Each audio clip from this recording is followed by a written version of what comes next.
To avoid unwittingly insulting your guests or hosts, it would be wise to acquaint yourself with superstitions, traditions, and language of that culture. After all, language is a mirror of culture.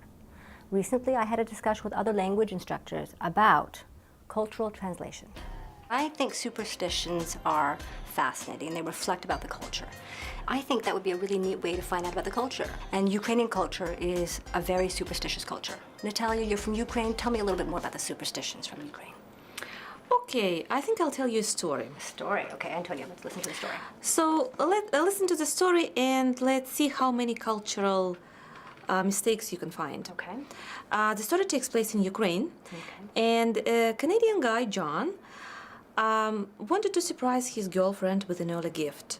So on the way to her house, he stopped at the market and bought a dozen yellow roses. When he arrived, he knocked on the door and extended his hand for a handshake as her father opened the door. Inside the house, he whistled a few times in admiration of her beautiful dress. So, how many cultural blunders did you catch? What do you think, Antonio? I'm thinking that, okay, it began with 12 yellow roses.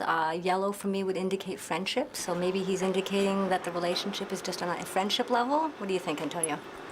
It could be, although I would probably make that mistake, because yellow roses seems like a nice thing to... So you would get red roses? Maybe, yeah. Okay.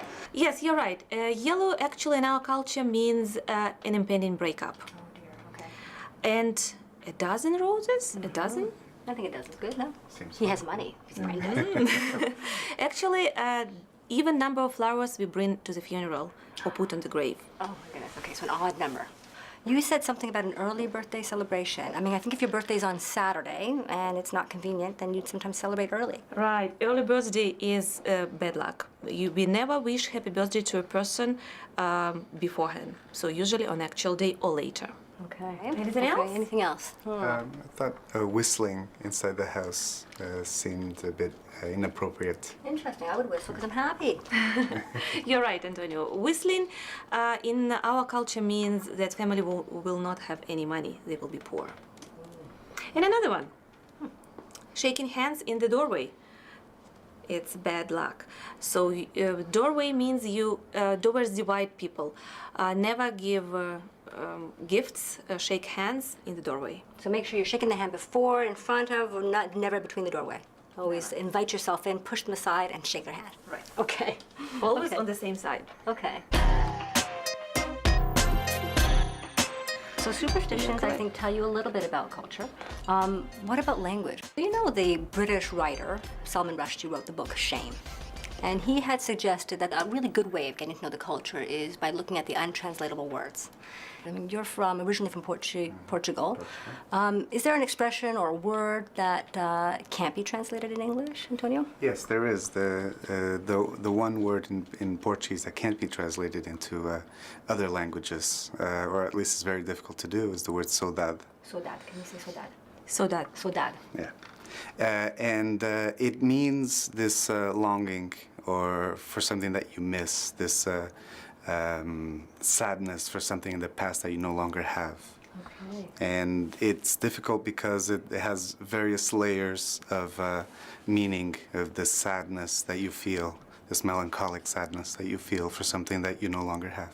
So the closest translation of saudade would be mourning, grieving? No, not really, because mourning is sadness, is only sad. But saudade is a little bit contradictory because it can mean something sad, but you feel good when you remember what you miss. Okay. And so you feel sad because you don't have it, but you feel good when you remember it.